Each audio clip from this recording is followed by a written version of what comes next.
They thought choking a black girl unconscious in the hallway would make her disappear, but they picked the wrong child and the wrong mother. Mira Dalton collapsed on the cold school floor while her bullies laughed, thinking they'd won. 10 minutes later, her mom walked into Northview High like a loaded lawsuit in heels, and by the time she left, careers were gone, reputations were burned, and the entire school was on its knees. The bell for third period had just finished ringing when the hallway of Northview High's C wing transformed from a river of noise into something colder, something tight, watchful, and wrong. The fluorescent lights hummed overhead, casting a sterile white glare on the polished floor, the kind of brightness that made everything look harsher, sharper, almost too real. Students streamed out of classrooms in waves, laughing, shoving backpacks, trading gossip, but the moment Mira Dalton stepped into the hallway, the entire atmosphere buckled. It didn't quiet down. It changed. Bodies shifted as if responding to an invisible ripple. Conversations stumbled mid-sentence. Sneakers scuffed abruptly against the tile. A few students exchanged looks, confusion mixed with something else, something like fear or anticipation. Within seconds, the flow of people parted subtly to the sides, leaving Mira exposed in the center like an unwelcome spotlight had just snapped onto her. She kept her eyes forward, clutching the neatly stapled science project against her chest with both hands. Mira had learned long ago that eye contact at Northview High was an invitation for judgment, for mockery, for trouble she never asked for. She wasn't here to impress anyone. She wasn't here to fight. She just needed to make it to room C-212 and hand this project in before the deadline. But trouble didn't care what she needed, because standing halfway down the hall, blocking the exact direction she had to go, was Chase Rennicks, tall, broad, wearing the signature varsity jacket in orange and black, the symbol that somehow gave him permission to do whatever he pleased in this school. His arms were folded across his chest. His posture screamed entitlement, and the smirk on his face, slow, crooked, dripping with disdain, said he already knew Mira had no choice but to walk past him. Students around them paused. Not openly, not obviously, but enough. Enough to show they were waiting to see what would happen next. Mira inhaled quietly and stepped forward. Chase pushed off the lockers with his shoulder, taking one step into her path, deliberate, blocking, mocking. "Well, look who decided to grace us with her presence," he drawled loudly, making sure the nearby students could hear every word. "Little Miss Straight-A thinks she belongs here now?" Mira kept walking, her voice low but steady. "Excuse me," Chase chuckled. "Hear that? She talks." His eyes raked over her with the kind of slow disgust that made her stomach twist. "You must really love attention, huh? Showing up with your little science papers like anyone cares." There it was, the edge in his tone, the barely veiled bite of racial venom he liked to slip into every confrontation. He spoke just loud enough to make sure the sting spread across the hallway. Mira attempted to sidestep him, but Chase matched her movement like he was toying with prey. "Where you think you're going? I'm talking to you. I have to turn this in," she answered, tightening her grip on the project. Chase's eyes flicked down at the papers and then back up at her. "Oh, really? Let me see." Before Mira could react, his hand shot out. Rip. He yanked the project out of her arms and tore the top page straight down the middle. The sound echoed unnaturally loud, slicing through the hallway's tension. Mira froze, shock hitting her like cold water. She stared at the shredded paper dangling from Chase's fingers, unable to breathe for a moment. Gasps erupted around them. Someone whispered, "Oh my God." Chase's smirk widened. "Oops, my bad." Mira reached for the remaining pages, voice trembling but firm. "Give it back." But Chase held the torn sheet just out of reach, like she was some sort of joke. "What? You upset? Didn't know? You people got sensitive over paper?" That hit deeper than the tear. Mira's breath shook, and every student watching felt the shift the moment this stopped being a prank and became something darker. No one realized this was the spark that would ignite an entire nightmare. Mira had no idea that this encounter with Chase was only the beginning, that she was walking straight into the center of a storm, far bigger and far more brutal than she could imagine. At the far end of C-Wing, past the chattering clusters of students and the rows of metal lockers painted a dull navy blue, a small pocket of shadow formed the kind of hidden corner where trouble liked to gather. That was where Chase Rennick stormed into moments after Mira hurried away, clutching the remnants of her shredded science project. His jaw was tight, his nostrils flaring with the kind of anger that didn't come from the act itself, no. It came from something else, something uglier. The fact Mira didn't crumble the way he expected. Waiting in the corner were Logan Price, Brent Harker, and Carly Shore, his loyal entourage, the self-proclaimed royalty of Northview High's social hierarchy. "What the hell was that?" Logan burst out, already laughing as he brandished his phone. "Dude, I got the whole thing. The way you ripped that paper? Bro, people are gonna lose it." He replayed the short clip. Mira tense, Chase smirking, the rip of the paper echoing. Carly leaned in, her eyes lighting up with amusement. She looked so pathetic, she said, twirling a strand of blonde hair. Like she didn't know whether to cry or faint. Chase didn't smile back. Not yet. He paced once, twice, then slammed his palm against a locker, the bang ricocheting across the metal row. "She ignored me," he spat, "in front of everyone." Brent shrugged lazily. "Yeah, so. She's new. New kids always act weird at first." "No," Chase snapped, spinning around. "She looked at me like I wasn't even worth her time. Like she actually thought she was better than me," Carly scoffed. "She should be grateful you even talked to her." Logan nodded eagerly. "Hey, want me to post the video now? I can cut it, add some music, maybe throw a filter." "Not yet," Chase growled. Logan blinked. "What? Why not? This'll blow up fast." Chase moved closer, lowering his voice into something darker. "Because this isn't enough." A silence fell between them. Brent finally pushed off the lockers, arms crossed. "You know who she is, right?" Chase arched a brow.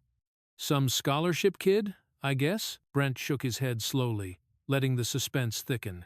"She's not just some kid. Mira Dalton is an honor roll student, like top 10 in the whole district. Teachers love her. Straight A's since forever. Awards, competitions, all that nerdy crap." Carly wrinkled her nose. "Seriously?" Brent nodded. "Yeah. And you know this school, they love their gifted poster children." Chase's eyes hardened. Logan snorted. "So? That just makes the video even juicier." Chase tilted his head, smirk returning but colder this time. "Ice instead of fire." "No. It means she's the perfect target." Carly let out a delighted gasp. "Oh my God! Are you gonna make this like a whole thing?" Chase didn't answer immediately. He ran a hand through his hair, a twisted grin forming. "That girl thinks she can just walk in here with her awards and her attitude like she's somebody.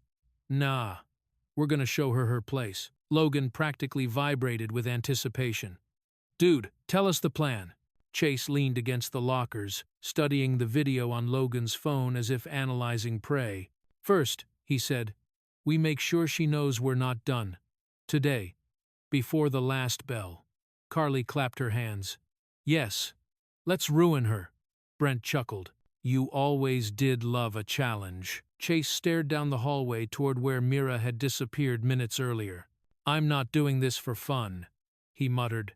"People need to remember who runs this school, and she's about to learn that the hard way." Logan slid his phone into his pocket with a wicked grin. "So, Operation Crush Mira starts now?" Chase's smirk sharpened. "Oh, it started the second she walked in here." None of them noticed how quietly the hallway around them had hushed, as if the school itself sensed something dangerous was beginning. And while Chase's group sharpened their plan, Mira walked on, completely unaware that a trap had already been set, one crafted carefully, deliberately, and aimed only at her. The door to the faculty office was cracked open just enough for the hum of the old ceiling fan and the faint tapping of a keyboard to spill into the hallway. Mira paused outside for a moment, pressing the half-ruined stack of papers against her chest. Her hands were still shaking from the confrontation with Chase, the torn edges of her project brushing roughly against her fingers. She took a breath, lifted her hand, and knocked lightly on the open door. "Mr. Vance, the hall supervisor and the person she'd been told to report any incidents to, looked up slowly from his computer. His graying mustache twitched in mild annoyance, like she had interrupted something important. "What is it?" he asked, voice flat. "It's—" Mira stepped inside, trying to keep her voice steady. "It's about what happened in the hallway. Chase Rennox ripped my project and—" Before she could finish, "Mr. Steenstewai—" Vance let out a long, tired sigh and leaned back in his chair.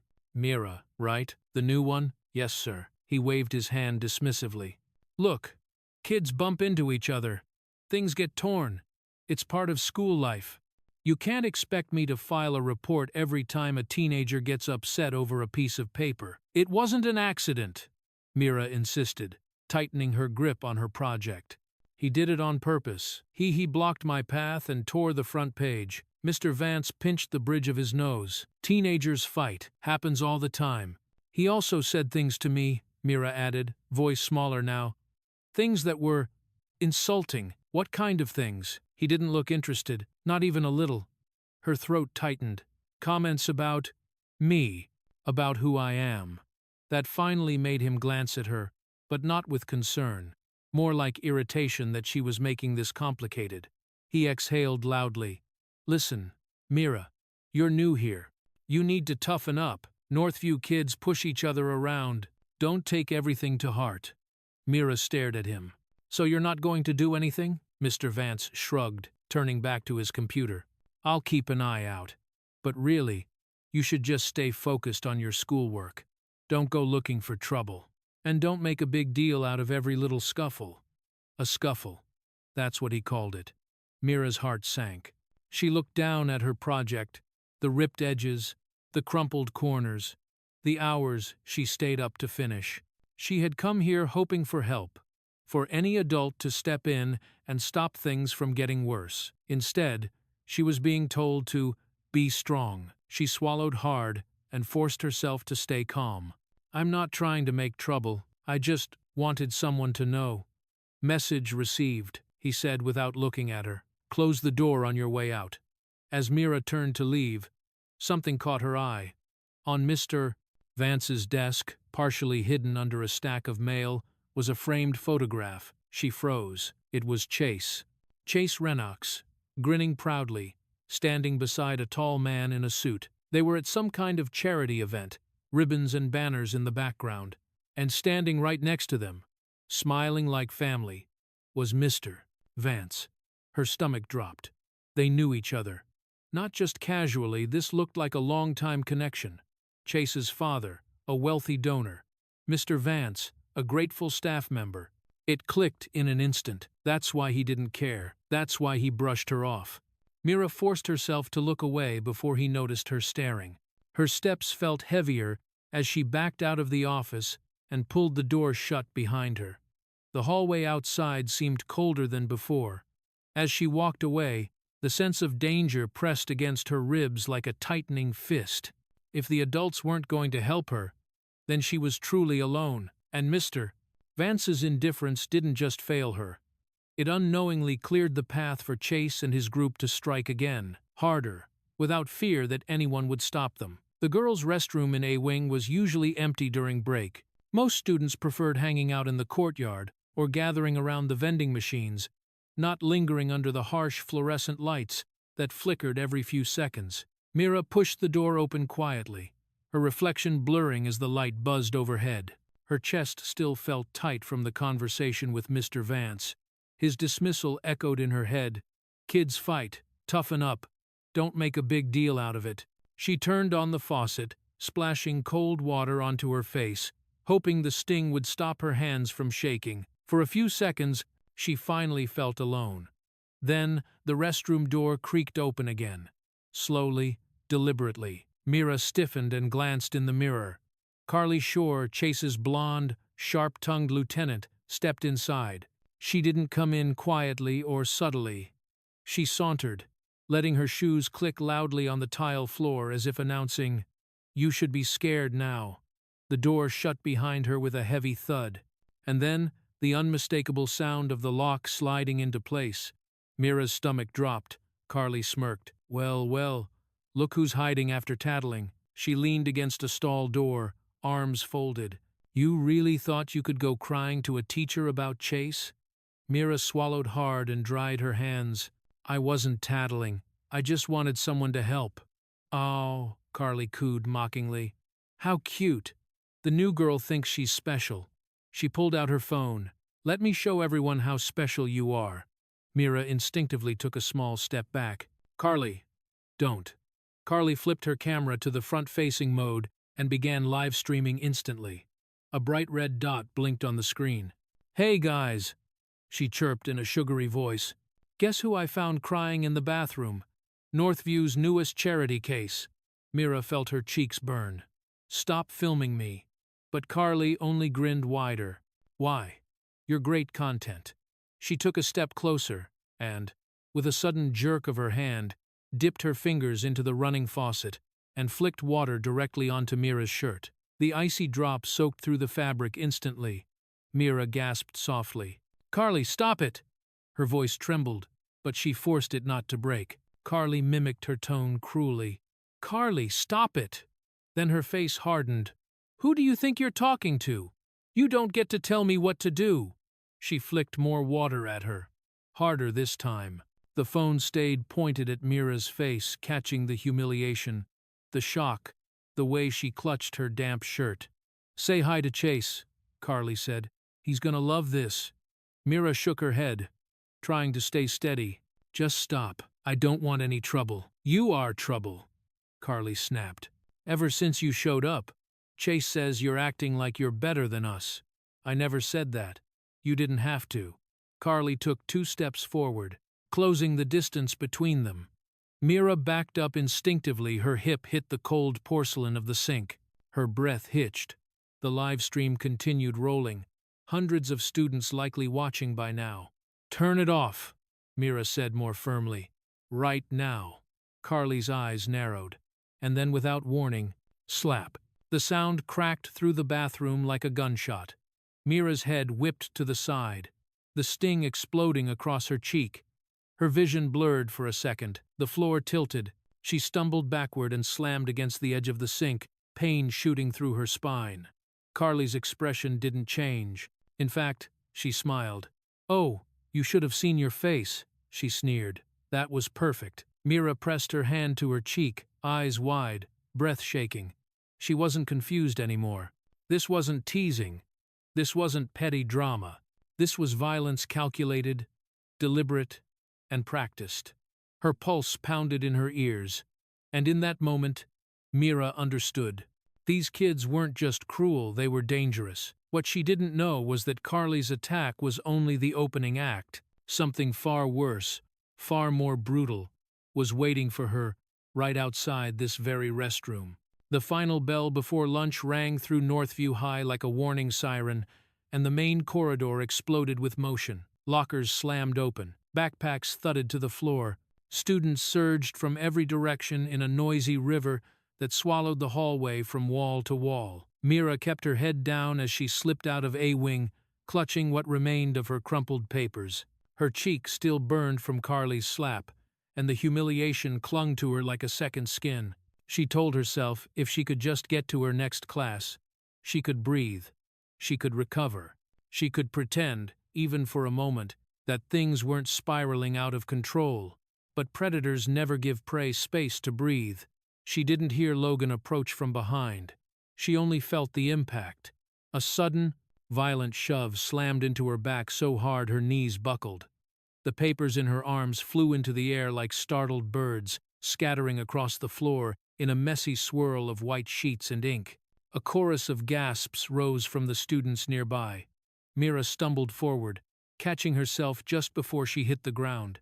Her breath punched out of her lungs. For a heartbeat, she was frozen. Then she turned. Logan Price stood behind her, grinning broadly, his phone already raised and recording. "Well, look at that," he laughed. "Clumsy much?" The live stream icon glowed on his screen. Comments flashed upward, rapidly laughing emojis, cruel remarks, students tagging each other to watch. Before Mira could respond, another figure stepped into view. Chase Renix. He emerged from the crowd like a bad omen, varsity jacket gleaming under the fluorescent lights. He looked down at the papers littering the floor, then back at Mira with that same malicious smirk she had seen earlier. "Didn't I tell you?" he drawled loudly, making sure everyone heard. "You don't belong here." He lifted his foot and kicked hard. Papers skidded across the hallway, sliding under shoes, disappearing beneath lockers. Mira lunged instinctively to reach one, but Chase stepped in front of her, blocking her path. The crowd began to circle without actually forming a circle. Students, pretending to mind their own business, while clearly watching every second. Some filmed, some whispered, some simply stared, waiting for the next blow. Mira forced herself to stand upright. "Stop it." Chase laughed, but there was no humor in it, only cruelty. "Or what? You gonna cry again? You gonna run to a teacher who doesn't care?" Logan cackled behind him. Brent leaned casually against a locker, arms crossed, enjoying the show. Then Logan angled his phone differently, panning the camera to capture not just Mira but the entire humiliating scene. His voice chimed through the recording. "Northview Hallway Showdown, starring our local overachieving nobody." That was when something unexpected happened. As Logan turned, the camera caught a glimpse of movement far down the hall. 3 of Mira's classmates, standing near the stairwell. They weren't close friends, but they knew her. And one of them, Nate, was already sprinting away, pushing through the crowd with urgency. Logan didn't notice what his own camera had captured, but Mira did. For the first time since the chaos started, hope flickered in her chest. A tiny spark. Barely there, but real. Chase didn't see it. He only saw Mira's eyes shift for a second, and it annoyed him. "What are you looking at?" he snapped, stepping closer. "You think someone's coming to save you?" Mira said nothing. Chase's smirk hardened. "No one's saving you. Not here." He shoved her shoulder, forcing her back toward the lockers. She winced as the cold metal slammed against her spine. Logan zoomed in gleefully. Students murmured, the tension in the hallway thickening like fog. And yet Mira had no idea. This wasn't the peak of the chaos. It was only the tremor before the earthquake. Because Chase, already drunk on the attention, was preparing a final strike, a move so violent, so reckless, it would push everything past the point of no return.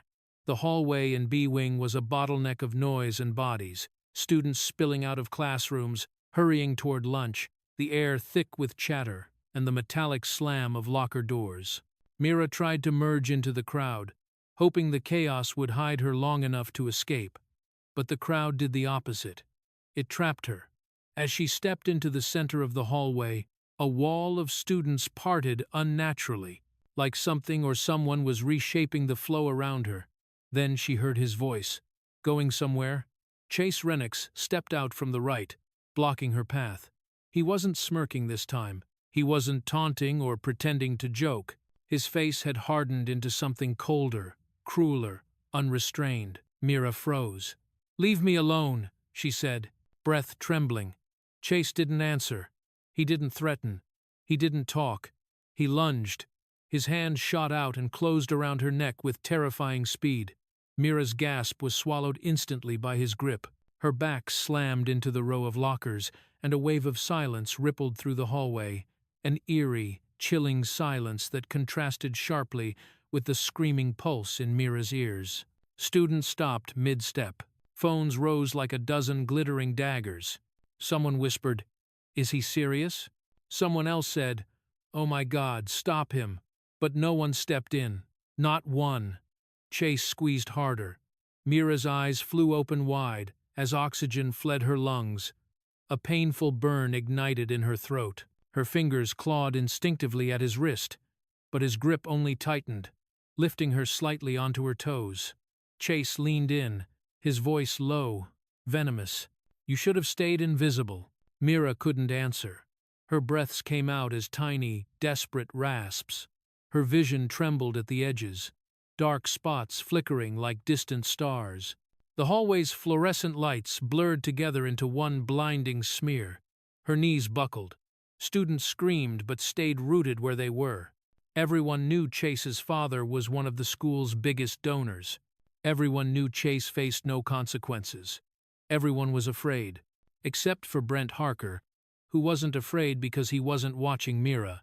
He was watching the hallway entrances. He stood at one end of the corridor, arms outstretched, shoving away anyone who tried to run for help. "Back up," Brent barked.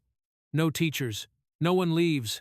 At the opposite end, Logan accidentally dropped his backpack, blocking the path. He pretended to pick up the spilled items, effectively slowing down any student trying to slip past him. A perfect trap. A sealed-off stage. And Mira was suffocating at the center of it. Her legs shook uncontrollably. Her lungs screamed for air. A high-pitched ringing filled her ears.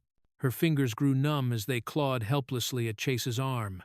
The crowd's horror was rising like a tidal wave. "Someone stop him!" "Chase, what are you doing?"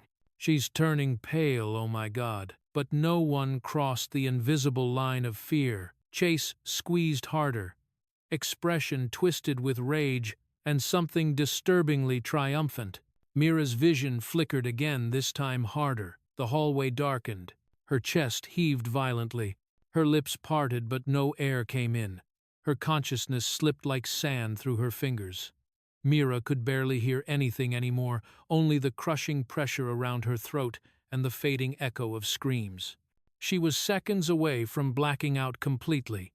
And then, just as her knees gave out, just as her eyes rolled upward, someone slammed into the crowd behind her. Not a teacher, not a staff member, not anyone she expected.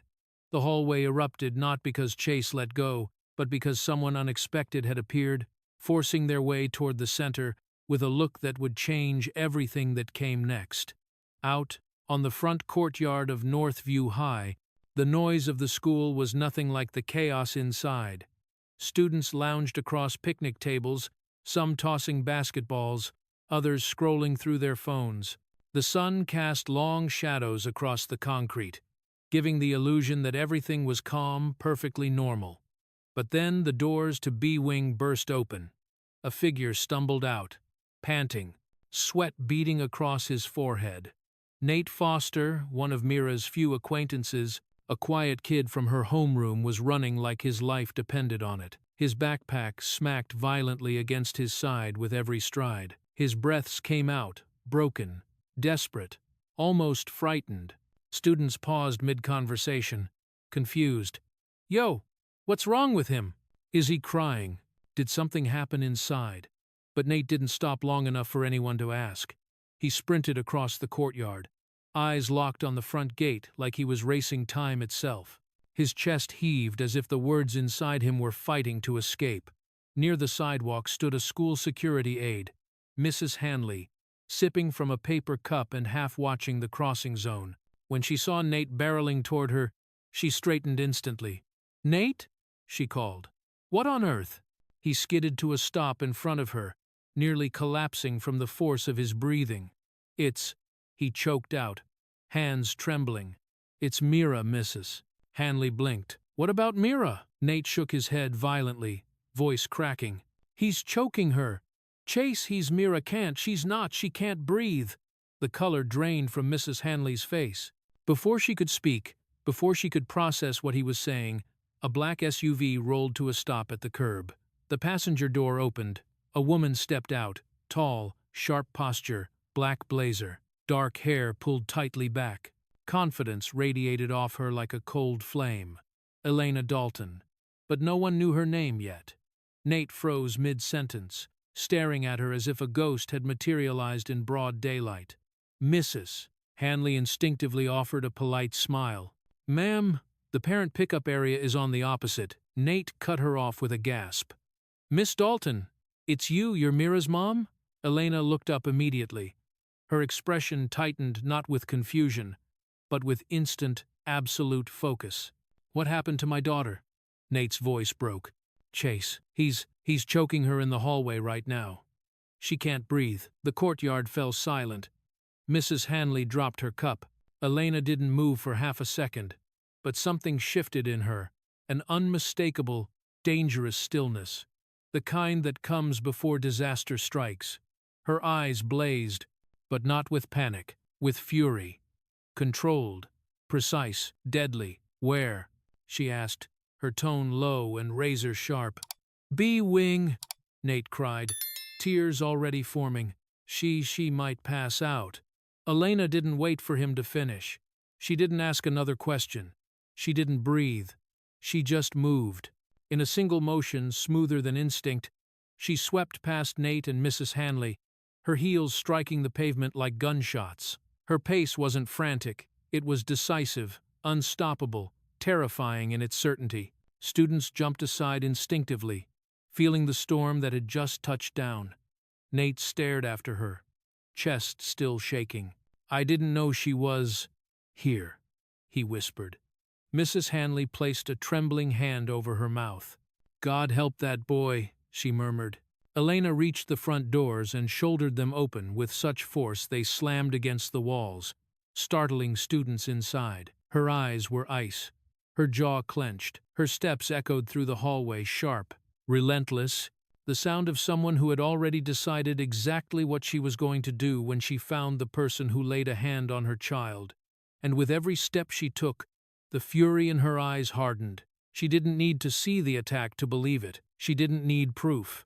Someone had hurt her daughter, and that alone turned her into a storm. Elena Dalton entered the school like a force of nature, about to tear through everything in her path, her footsteps aimed straight toward B-Wing and toward Chase, who had no idea what was coming for him.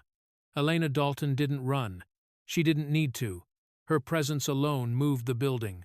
The moment she stepped into B-Wing, conversations snapped shut like slammed doors. Students shrank back against lockers without knowing why. A storm had entered the hallway, silent but electric, carrying fury that made the air feel heavier. Her heels struck the floor in sharp, controlled beats, each one echoing louder than the last. Then she saw it. A broken circle of students, phones lowered, hands against mouths, eyes wide with horror. And at the center of that circle, Mira. Her daughter lay collapsed on the floor, limbs limp, head slumped to the side. Her face was ghost pale, lips parted slightly, as if still searching for air. Worse, much worse, was the deep red imprint wrapped around her neck like a violent collar. Elena froze, just for a second, just long enough for the world to realize something catastrophic was about to happen. Then her voice tore through the hallway. Move! The command cracked like thunder. Students jolted as if struck. The circle broke instantly, bodies scrambling out of her way, terrified by the intensity in her eyes. Elena dropped to her knees beside Mira, her hands trembling not in fear, but in rage barely contained. Mira, she whispered, brushing hair from her daughter's face. Sweetheart, look at me. Mira, breathe. Mira didn't respond. Her chest rose in shallow, erratic motions. Elena's breath hitched. Behind her, a few students began murmuring, That's her mom? She doesn't look okay. Is she dead? Oh my God, is she? Be quiet, Elena snapped without looking up, and the hall obeyed instantly. Her eyes scanned the room, searching for the monster who did this. But Chase and his crew had already slipped away moments earlier. Like cowards fleeing a battlefield they thought they'd won. Footsteps echoed from behind. Mr. Vance. He rushed in, adjusting his tie with shaking hands, trying to mask the guilt spreading across his face. What? What's going on here? I just heard someone collapsed. Elena stood up slowly, turning toward him with a calm that was far more terrifying than anger. Where were you? She asked, her voice cold enough to freeze the hallway. My daughter almost died in your corridor. Where were you, Mr. Vance stammered. I was in the office. I didn't know students didn't. No one came to tell me, don't lie to me. Elena's tone sliced through him. A student ran outside to get me because none of you did anything, Mr. Vance's throat bobbed, his eyes darting anywhere but at her. Students whispered behind hands, the truth spreading through the hallway like wildfire. Elena took one slow step toward him. Tell me, she said, who is responsible for supervising this hall? Mr. Vance swallowed again. I am. She didn't shout. She didn't have to. You failed. The words struck harder than any scream could have. He opened his mouth, but Elena cut him off sharply. "Save it. I'm done listening to excuses." A security aide finally arrived with a radio and knelt beside Mira. Elena crouched again, brushing trembling fingers across her daughter's cheek. Her expression hardened sharper, colder. No longer just a mother. Something else had awakened, and the students felt it before they understood it. Someone whispered, "Who is she?" As if on cue, Mrs. Hanley, the aide from outside, rushed in behind Elena and answered under her breath. "She's not just her mom. She's Elena Dalton, civil rights attorney, one of the top in the state. The one who exposes school cover-ups and shuts down districts when they hide racial violence." The hallway froze. Elena rose to her full height, her gaze locked onto Mr. Vance. "Where is your security office?" He blinked. "Excuse me? I want every camera angle," Elena said, voice like steel. "Every hallway feed, every timestamp, every corner of this building recorded in the last hour. I don't know if I can just... now." The single word hit him like a command from a judge, and suddenly, it didn't matter that Chase's father donated money. It didn't matter that teachers looked away. It didn't matter that the school always protected its golden boys, because Elena Dalton had arrived, and nothing could protect them now. The entire hallway held its breath as her demand echoed off the walls. The storm had begun, and the truth she was about to uncover would shake this school to its core. And once the cameras started rolling, every lie, every cover-up, every second of Mira's suffering would come into the light, leaving Northview High nowhere left to hide. The security office of Northview High was small, windowless, and cluttered, its walls lined with flickering monitors showing every hallway, stairwell, and exit across the building. The air smelled faintly of burnt dust and old wiring, the hum of machinery vibrating through the room like a pulse. But today, the room felt like a courtroom. Elena Dalton stood in the center of it, her presence swallowing the space whole. Principal Heron hovered behind her, pale and sweating. Two security officers huddled nervously near the console, unsure whether they were supposed to breathe or remain perfectly silent. "Pull the feeds from the last 40 minutes, Elena ordered. The officer swallowed hard. "Yes, ma'am." Footage appeared across the main screen in scattered thumbnails, hallway views, staircases, intersections. Elena folded her arms tightly, her face carved from stone. "Start with B-Wing," she said. The footage played, and the truth hit the room like a brick. There, in high definition, was the scene the students had described. The scene Elena arrived too late to stop. Mira walking down the hallway, clutching her papers, Chase stepping into frame like a predator, Logan circling with his phone, Brent blocking the exit. Then the moment everyone in the room stopped breathing. Chase grabbing Mira by the throat. Principal Heron's hand shot to his mouth as Mira's body slammed against lockers, her legs dangling, her arms flailing, then weakening. The red imprint forming on her neck. The panic. The silent scream. "Oh my God," Heron whispered. He actually did it." "Keep watching," Elena said, her voice low. Next appeared the crowd frozen in fear, the students trying to break through, Brent shoving someone back, Logan angling his camera to avoid any adult entering. "Stop," Elena commanded. The feed paused. She pointed at Brent on the screen. He prevented students from getting help. Principal Heron shuddered. This is terrible. This is beyond terrible. This is criminal. I'll have to—" "We're not finished," Elena said sharply.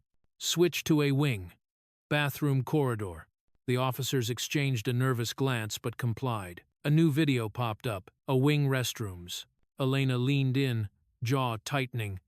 There was Mira entering the girls' bathroom, shoulders tense, wiping her face at the sink, and then Carly, following her inside, locking the door. The audio wasn't available, but the video told everything. Carly positioning her phone, Mira backing away, water splashing, Mira shaking her head, pleading for her to stop. Heron turned even whiter. Is Carly live streaming?" Elena's voice was ice. "Wait for it," Seconds later, Carly's arm swung. Slap. Mira's head snapped to the side, body crashing against the sink. Elena's fingers curled into a fist so tight her knuckles turned bone white. Stop. Her voice was dangerously soft. The footage froze on the exact frame where Mira's face twisted in pain, Carly's hand still in motion. Viewers' hearts sinking at the sight of a girl brutalized not once, but again and again while the system meant to protect her did nothing. Principal Heron exhaled shakily. "Mrs. Dalton, I didn't know." "No," Elena said, eyes locked on the screen. "You didn't want to know." The words hung in the air like a verdict. "Mr. Heron sank into a chair, burying his face in his hands. "Mr. Vance told me nothing serious happened. He said the girl exaggerated. He said the hallway was fine." Elena's gaze was lethal. "Mr. Vance saw students running for help. He saw my daughter being followed, and he deliberately turned away." Silence, threatening silence. Then Elena straightened her posture, inhaling slowly. When she spoke, the room felt smaller. "I want every minute of this footage saved," she said. "Locked, copied, and backed up. If a single file goes missing, this entire administration will answer for it." The guards scrambled instantly. "Yes, ma'am." "Of course." Principal Heron tried to stand, but his knees shook. "Mrs. Dalton, what do you plan to do?" Elena turned toward him with a look that could slice steel. "Handle it." Her voice was quiet, which somehow made it even more terrifying. Then she added, in a tone that promised consequences far beyond suspension or detention, "This ends today." Heron swallowed so hard the sound echoed. He didn't dare ask what she meant. He didn't need to. The cameras had exposed everything, every lie, every failure, every attack. And with that single sentence, the fate of Northview High shifted. No one in the room doubted it. Many someones were about to lose everything. Principal Heron's voice broke as he radioed his staff, calling for an emergency meeting. A meeting that would determine the future of the school and the punishment for everyone who had allowed this nightmare to happen. The large conference room on the second floor had never felt smaller. Rows of teachers sat, stiffly beside department heads. Administrators huddled in silence. And on the opposite side of the long mahogany table sat Chase, Logan, Brent, Carly and their parents, each wearing expressions ranging from outrage to forced innocence. At the head of the table stood Principal Heron, still pale, still trembling from what he'd witnessed in the security office. He cleared his throat. We've convened this emergency session to address the events involving Mira Dalton." His voice cracked. "Mrs. Elena Dalton has been invited to present evidence." "Invited?" "No," Elena commanded the room. She stepped forward with a calm so cold it silenced every whisper instantly. Her daughter was still unconscious in the nurse's office, but Elena didn't waver not once. She placed a laptop on the table. "Play the footage," she said. The screen lit up.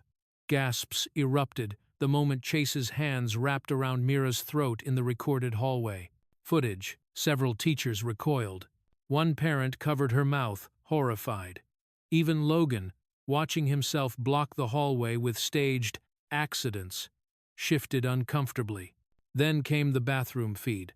Carly locking the door, splashing water, raising her hand. And the slap. Carly's mother jumped out of her chair. "Carly!" she hissed. "What were you?" Carly snapped. "It was a joke." Elena turned her head slowly. "A joke? Is that what you call assault?" Carly shrank back. Chase's father, Mr. Rennox, wealthy donor, school board charmer, leaned forward, clearing his throat with theatrical annoyance. "Let's be reasonable," he said. "Teenagers make mistakes. This video is unpleasant, yes, but Mira clearly overreacted. She's always been dramatic." And Elena shut her laptop with a crisp, echoing click. Every head turned toward her. She reached into her bag and pulled out a thick folder labeled 42U.S. Code Section 1983. Civil action for deprivation of rights, placing it on the table like a weapon. "Mr. Rennox," she said quietly, "I highly suggest you stop talking." He scoffed. Excuse me? Elena slid several printed pages across the table straight toward him. This, she said, tapping the papers, is federal law. Under Section 1983, your son's actions qualify as felonious assault, hate-motivated harassment, and reckless endangerment, all of which, she continued, turning her gaze on Principal Heron, the school is liable for because your staff ignored repeated warnings. A teacher gasped. Chase's father stiffened. The room turned icy. Elena, Heron whispered, are you saying— I'm saying, she cut him off, that if this administration does not act immediately, I will escalate this beyond the district. I will file federal charges, pursue civil damages, and place Northview High under the scrutiny of the Department of Education's Office for Civil Rights. No one breathed. Logan's mother stuttered. Surely that's unnecessary, Elena continued, voice unwavering. My daughter was choked unconscious, on camera, detained by students, taunted, humiliated. She could have died. She leaned in, eyes burning. And you call it unnecessary? Even Chase seemed rattled now, his bravado draining under the weight of consequences he never imagined. Principal Heron swallowed hard, tapping his pen against the table with shaking hands. His gaze drifted from Elena's evidence to the terrified faces of his faculty. He understood what this meant. He understood what he had to do.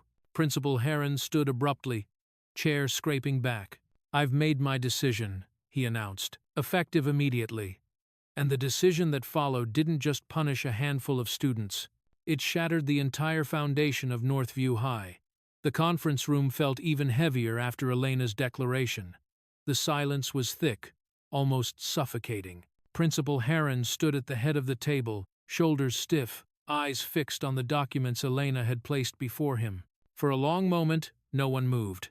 Then, he cleared his throat. As principal of Northview High, he began slowly, voice trembling in his effort to hold authority.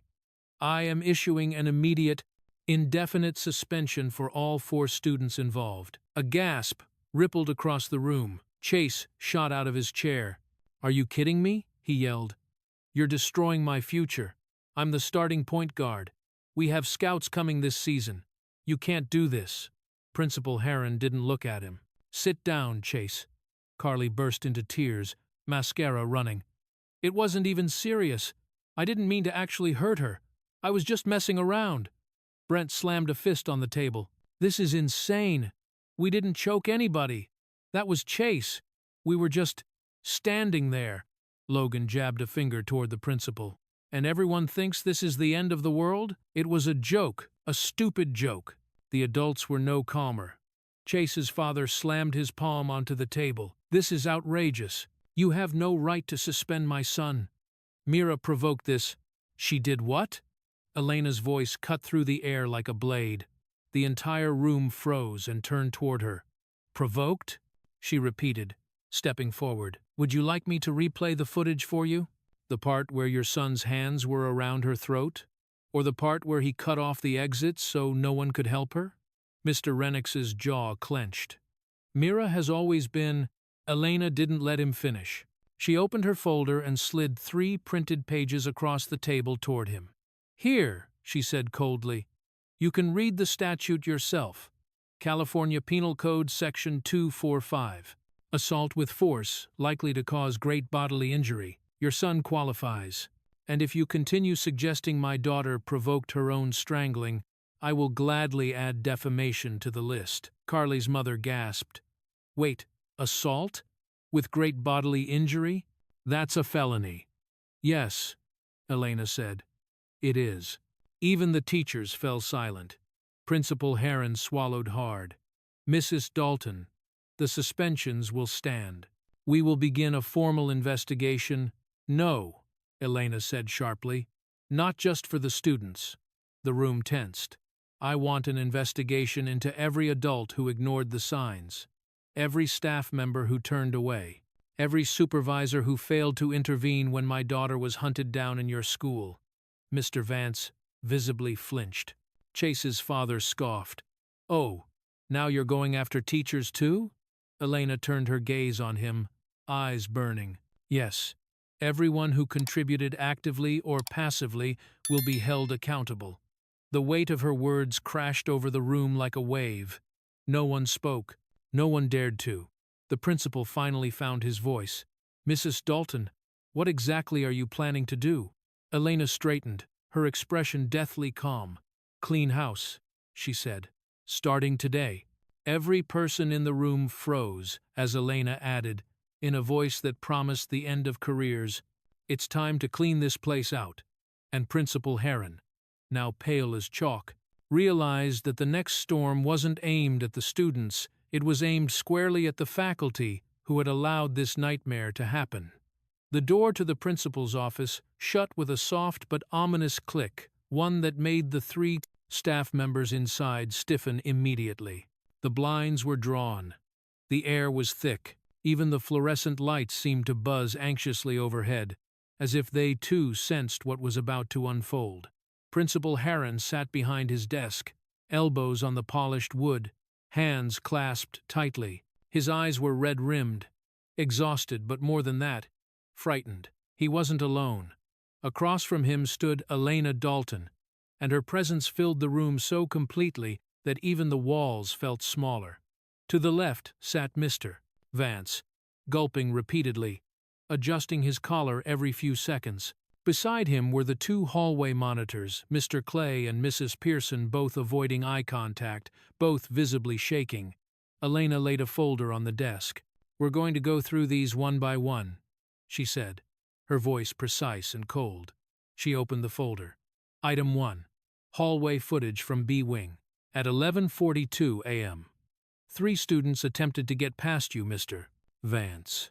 She looked directly at him. You stepped aside, watched them shout for help, and then turned the opposite direction. Mr. Vance's throat bobbed. I didn't hear them clearly. Kids exaggerate. I had no idea it was serious. Elena tapped the remote. The security video flickered onto the principal's wall-mounted screen. There he was, Mr. Vance, standing mere feet from the chaos. Students pleading. Mira being cornered. Chase approaching her like a wolf stalking prey. And Vance? He glanced once, then kept walking. The room went dead silent. Mr. Vance's face drained to gray. I was on my way to deal with a different issue. Elena cut in sharply. A student was moments away from losing consciousness, and you walked away. Mrs. Pearson wrung her hands nervously. We didn't realize the severity. Elena turned toward her. In the footage from 11:46, you were 10 steps from the crowd. You saw Chase lift her off the ground, and you froze. Mr. Clay spoke up weakly. We were scared. Chase's father, Elena, slammed the folder shut. So you were scared of a donor, she said, voice low, but not scared enough to step in while a child was being assaulted. No one answered. Principal Heron rubbed his temples, the weight of the moment pulling him down. He whispered, Elena, I understand your outrage, but you understand nothing yet, Elena replied, pulling out her phone. She hit play. A recording filled the room. A shaky voice, one of Mira's classmates, speaking quietly. Mr. Vance told me to stop reporting Chase. He said Chase was too important to the school, and causing drama would hurt everyone. He told me to drop it. Vance's eyes stretched wide. That is taken out of context. Elena turned the screen toward him. Context or not, this proves he covered up prior bullying incidents. Multiple ones. Heron looked sick. I can't ignore this, the principal whispered, voice cracking. Mr. Vance, I'm terminating your employment effective today. Mr. Vance collapsed back in his chair, mouth falling open. You can't, I've been here 20 years. You should have acted like it, Elena snapped. Heron turned to the other 2 staff members. Mr. Clay, Mrs. Pearson, you are both suspended, pending investigation. Turn in your badges. They obeyed silently, trembling as they placed their IDs on the desk. Elena stood straighter, her tone colder than the room's air-conditioned chill. This is not just about 4 bullies, she said. This is about a system that let them thrive. A system that ignored warning signs until my daughter almost died. The room seemed to sink. Elena's final words struck the office like a verdict. It wasn't only the students who were wrong, the system was wrong. And while the school scrambled to contain the fallout, far from the chaos, in a sterile hospital room, Mira's eyelids fluttered open for the first time. The hospital room was painfully bright, washed in sterile white, the scent of disinfectant cutting sharply through the air.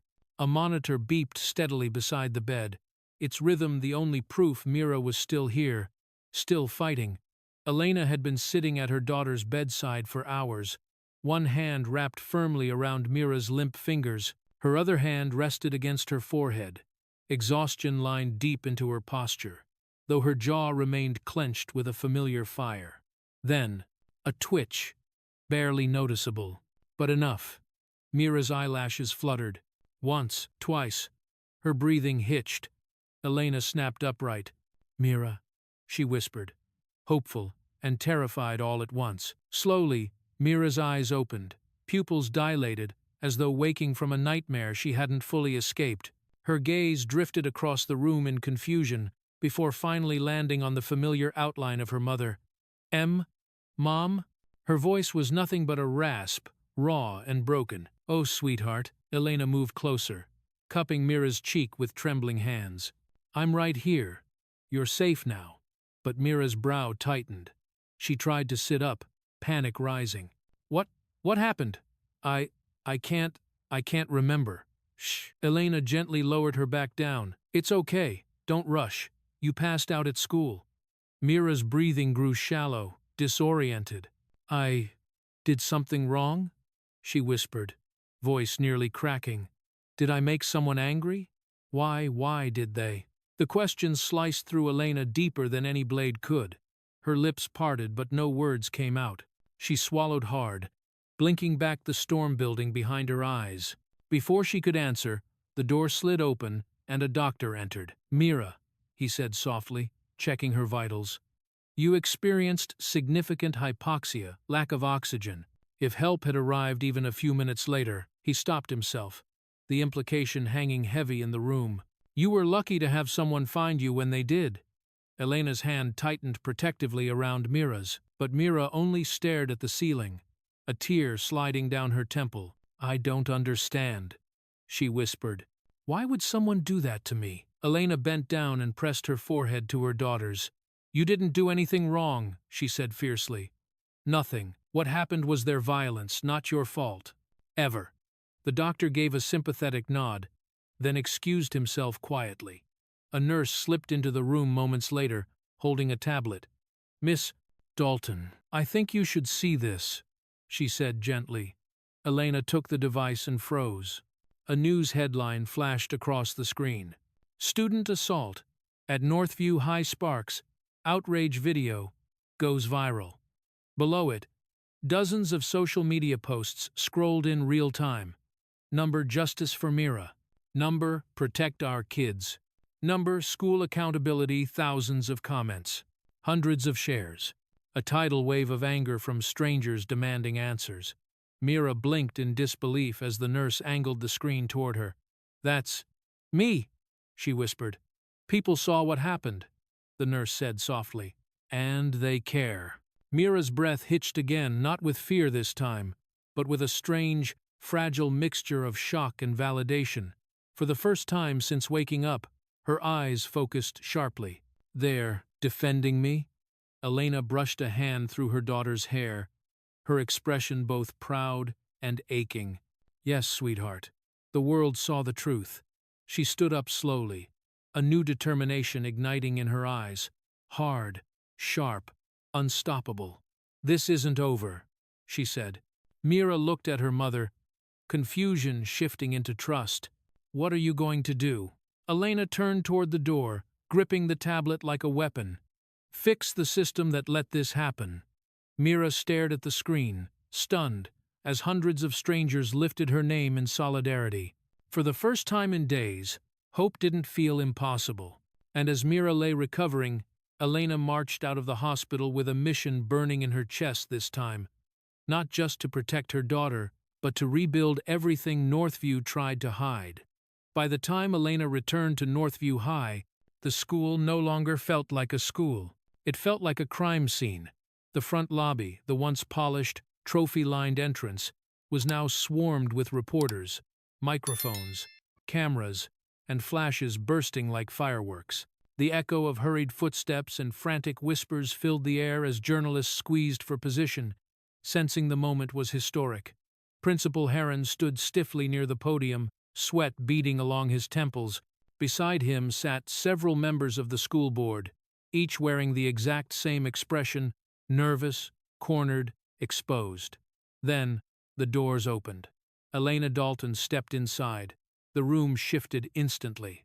Conversations died mid-sentence. Cameras swung in her direction.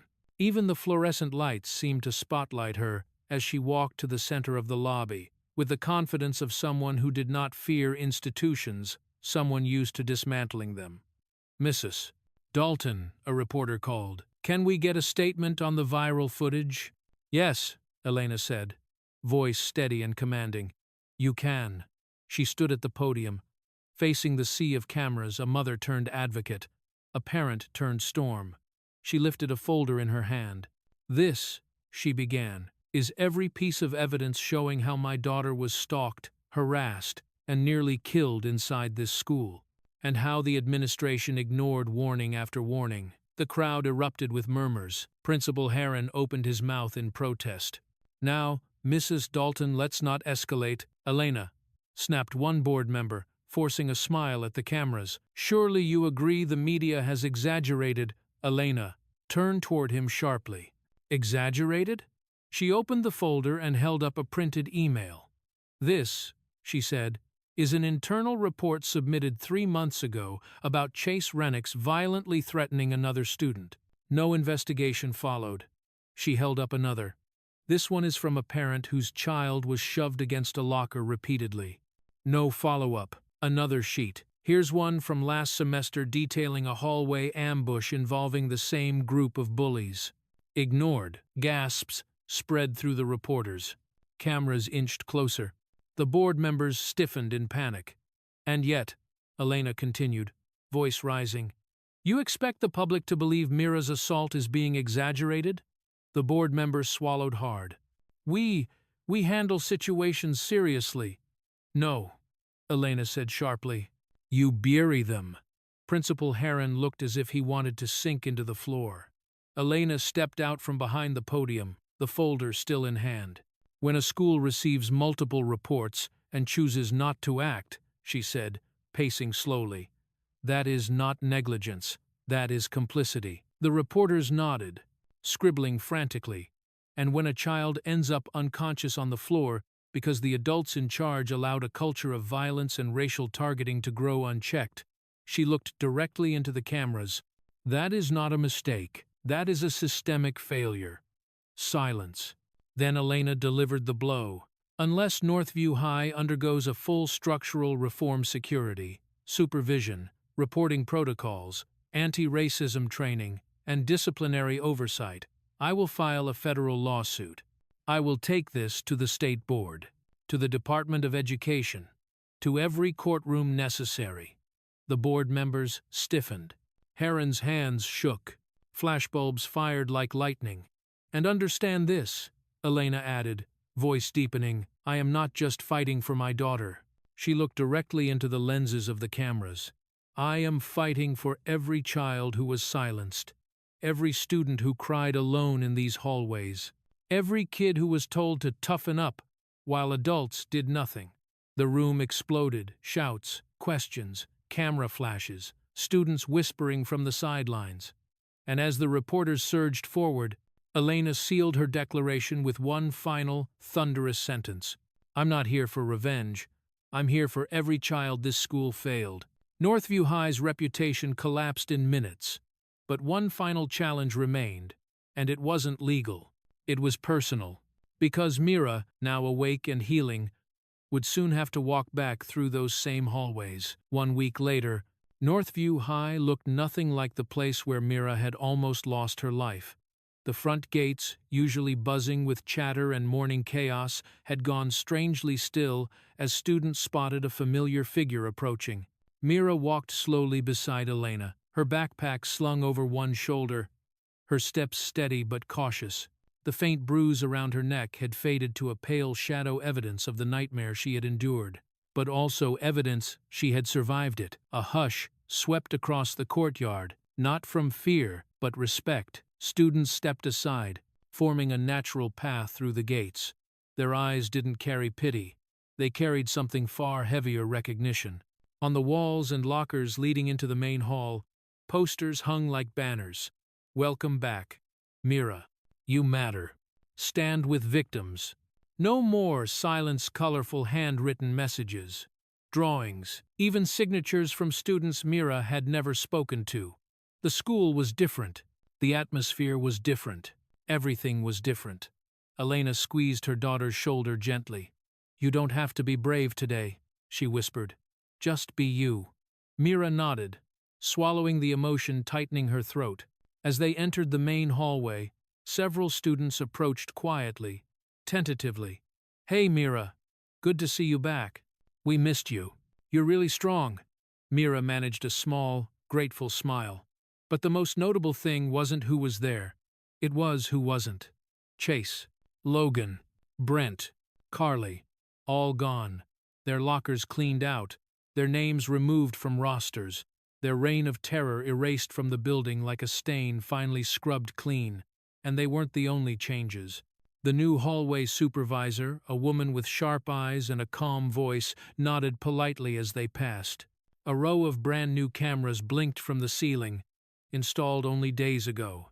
A bulletin board displayed the school's new Safe Student Policy, outlining strict anti-bullying protocols and mandatory staff training on discrimination. A dedicated anti-bullying response team was now listed by name and extension, visible to anyone who needed it. For the first time since enrolling, Mira felt safe. Not completely, not magically healed, but safe enough to breathe.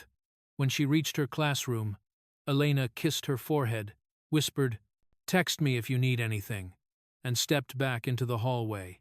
Mira inhaled deeply and opened the classroom door. Every head turned. Some students smiled, some waved, some looked guilty, but none looked away. Not anymore. As Mira made her way to her desk, something caught her eye. A small box, white, tied with a pale blue ribbon, sat neatly in the center of her table. Her breath caught. She sat down and slowly lifted the lid. Inside was a folded note, handwritten, simple, honest. "I'm sorry. I should have helped you. I froze. I won't ever freeze again." A classmate who saw everything. Mira stared at the note, a soft warmth spreading through her chest. It wasn't forgiveness being asked, it was accountability. A promise, a beginning. She closed the box gently, holding it for a moment as if it were something fragile and precious. Then she lifted her head, and for the first time since the attack, she smiled, small but real. Mira finally understood that her suffering hadn't been silent. Her story had shaken an entire system awake. She hadn't just survived, she had transformed the school itself. Once, she was a child being choked in a hallway. 10 minutes later, the truth choked an entire institution into change. And now, Mira walked forward not as a victim, but as a symbol of the justice she inspired. And that's how one girl's silence forced an entire system to finally speak the truth. Mira didn't just survive. She exposed everything rotten, hiding behind Northview High's shiny walls. And her mother? She didn't come for revenge. She came for justice, and she delivered it without missing a step. But now I want to hear from you. If this happened at your school, what would you do and who would you stand with? Drop your thoughts in the comments. If this story shook you, don't forget to like, share, and subscribe for more powerful justice stories just like this one.